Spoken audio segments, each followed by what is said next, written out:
So that's when the boy from out of town who had a girlfriend, his girlfriend was Haitian. He grabbed me from by my waist and he like hugged me real tight. And like I was like, oh my God. And he was like, you want to come back to my room with me? And I was like, yeah, because I had never been to that hotel and I wanted to go so bad. And like I said, he was so hot. And I was like, well, what about your girlfriend? And he was like, well, she at work right now. So anyways, my homeboy, he was in a halfway house or some shit. So he had to leave at a certain time.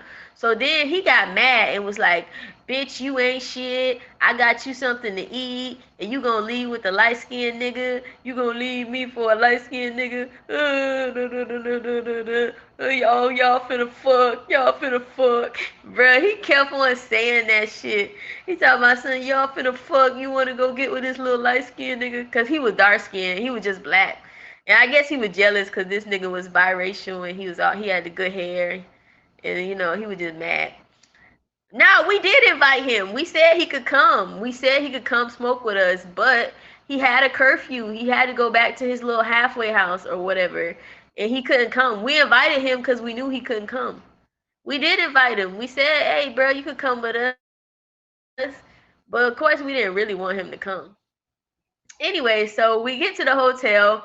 We get on his skateboard, and we go to the hotel, and we go to his room, and it was his girlfriend got a penthouse. She got the most expensive room at the Cirque Hotel. It was so beautiful. And she had all this Chanel, she had Gucci. I was trying on all her stuff, putting up her stuff. She had all these goals on the wall.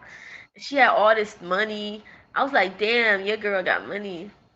Anyway, so we decided to take a shower. Bruh, the shower was like a porn star shower.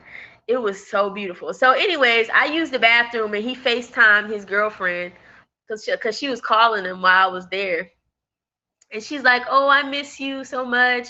And he was like, yeah, I miss you too. Da da da da da da da da. And, so we got in the shower together. And oh my God, yo. Oh my God, bro. He definitely was half black. Even though he was white as hell, he was definitely half black from the waist down. I was like, man, you look this good and you got a big ass dick. I was like, praise Jesus. Like I was so happy. Oh my God, I was so fucking happy. But anyways, so we didn't have no condoms. We didn't have no condoms.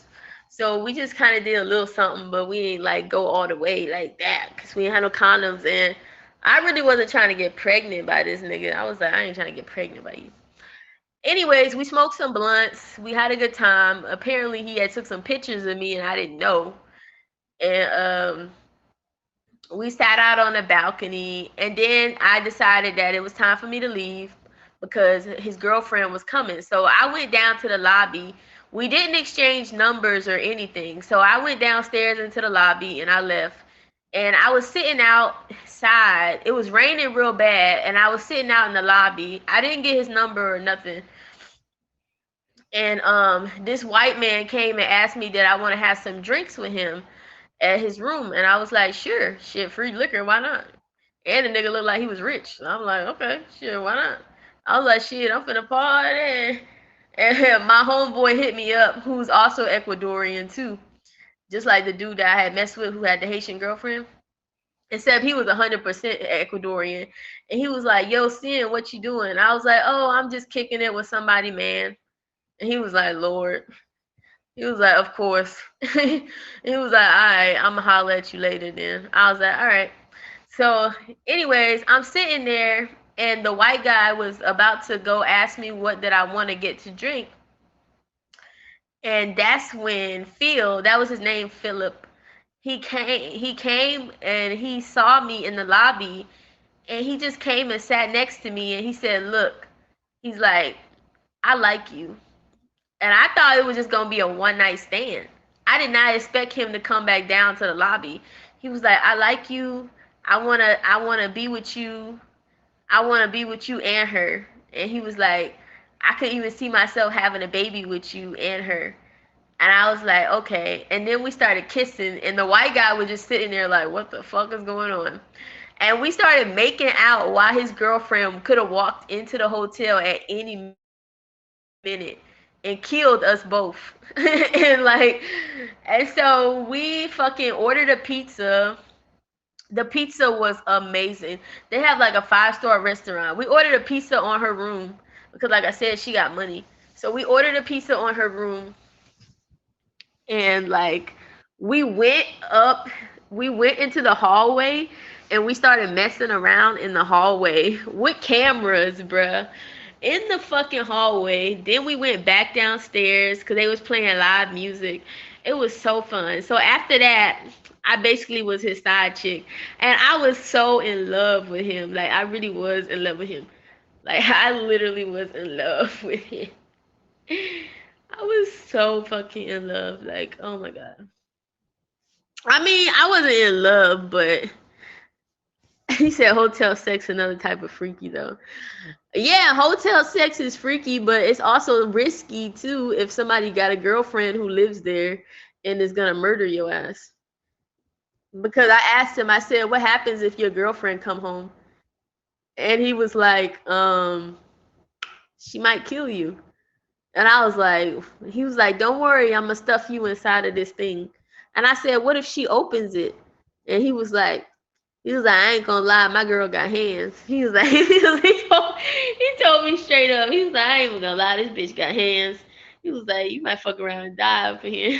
He said,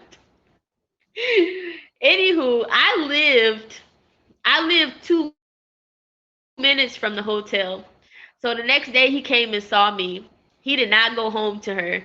Even though she was in a 5-star hotel and I lived in a little bitty ass room, he was at my house like every day. He stopped going home to her, and she would call him in Haitian and she would be like, why are you doing this to me? Why you won't come home? Why you won't be here? Why you doing this to me? Why? And he would tell her that he was wandering around all night. He was like, oh, I'm just wandering around on my skateboard. He's like, oh, I'm coming home. I'm just wandering around. Oh, literally while I'm fucking him. We would be cuddling and everything. We would cuddle. It would be so nice. She bought him so much shit. She bought this nigga a hoverboard. She bought this nigga a hoverboard. And I found out he had only been with this hoe for 2 weeks. She flew him out to Miami from Atlanta after they met on Instagram. And she got 2 kids, and she was not even pretty. Like, she did not look like a girl that he would even get with. Like, I'm telling y'all, like, if I show y'all this, I don't know, you would have to have been following me for 3 years to know what he looked like. But, like, for people who follow me for 3 years, y'all know that nigga was fine. Like, his sister is a fucking model. Like, she's literally a fucking model. And like, oh my god, like the sex, the sex, it just hit different when his girl is at home crying. I'm telling you, that dick hit different when his girl is at home crying.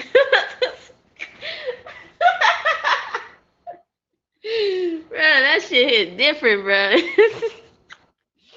Bruh, I'm evil. For real, I'm probably evil, but nah, for real, like that shit be different, bruh. That shit be hitting straight up different when his girl is at home miserable as hell. But I told him, I said, look, I'm poor. I said, your girl is rich. Stay with her. I was like, I cannot give you all the things that she give you. I said, only thing I can give you is sex. I said, I cannot give you these things that she got. Gucci and Prada and Chanel and designer and all this other bullshit that this little Haitian girl had. And then guess what? He found out that she was an escort. His co-worker told him that he had bought the girl. He came to my house crying, talking about, oh my God, my girl's a prostitute. Oh my God. I told him, I said, I thought she was a stripper. I thought she was a stripper because, bruh, she had too much designer and she had too much money to be 19. Like, bitch, you're 19 years old living like this. Like, nah, you gotta be doing something to be making that much money and to have flew this nigga first class because he was bougie and said that he would not take a bus and that he was not riding coach. He made that whole pay for everything. Everything. Everything. But yeah, she pretty much was paying for her good looking boyfriend. I told that nigga at the door he wasn't getting none of that shit out of me. I said, you ain't getting none of that shit. You gonna get some world class sex, but you ain't finna get designer and Chanel and Burberry and all this other shit. I was wearing her shit. Every hotel they would go to, cause she didn't have her own apartment. Every hotel that they would go to, I would always be in her shit. I even wore her bonnet on my hair when we would take a shower. She had this pretty little bonnet. She had all these pretty stuff. I was jealous of that hoe. I ain't gonna lie. I hated her. I was happy when that nigga didn't go home to that dumb bitch. Cause you can't buy somebody's love. How you gonna buy somebody's love, dumbass bitch?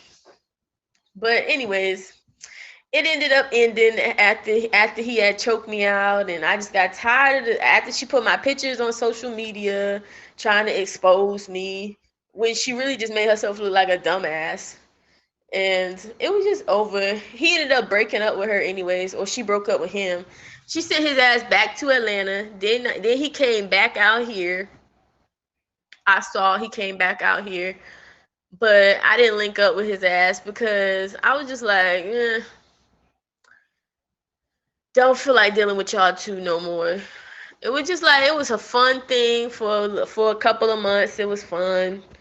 But you know, he would even come on holidays. Like he would skateboard to my house. She took the nigga phone, right? She took the nigga phone so that he couldn't contact me no more. And she blocked me off his Snapchat because that's how he and I would talk. We would talk off Snapchat. And she took his Snapchat. She blocked him. Now, he knew where I live by heart. So he gave up his phone to her. He gave her his whole phone. What's up, Gapo?